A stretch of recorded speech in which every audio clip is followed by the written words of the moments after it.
5 deaths in 13 months, insufficient staffing, substandard living conditions, and rampant drug use. Those are just some of the issues uncovered in a San Francisco Chronicle investigation into Health Right 360. Yeah, it's the city's largest publicly funded addiction treatment provider. And KCRA 3 Sarah McGrew spoke with the reporters and photographer who worked on this investigation. So Sarah, what did they tell you? Yeah, the big takeaway is that this reporting is really about making sure people get the proper treatment and the very real consequences they face if they don't.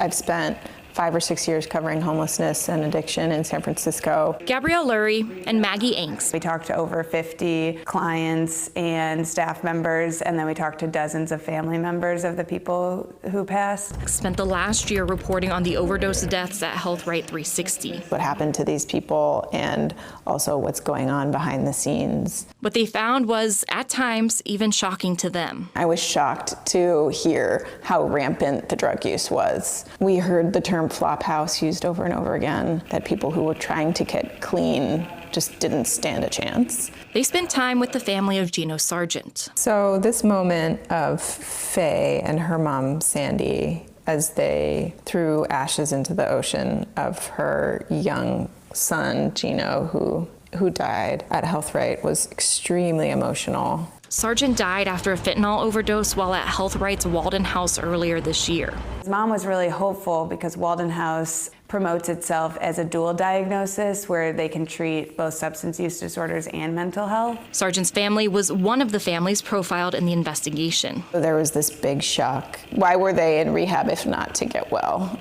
And then to fatally overdose just was so out of the question for them. They also spoke to Health Right about the challenges it faces providing treatment. Fentanyl is a new drug, it's a new beast, and so that's something we heard talking to Health Right is that, they say they're doing everything to prevent fatalities, but that it's really difficult.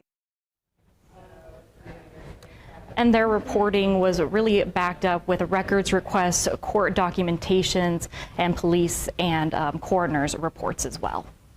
So, Sarah, so what comes next in this story for Maggie and for Gabrielle?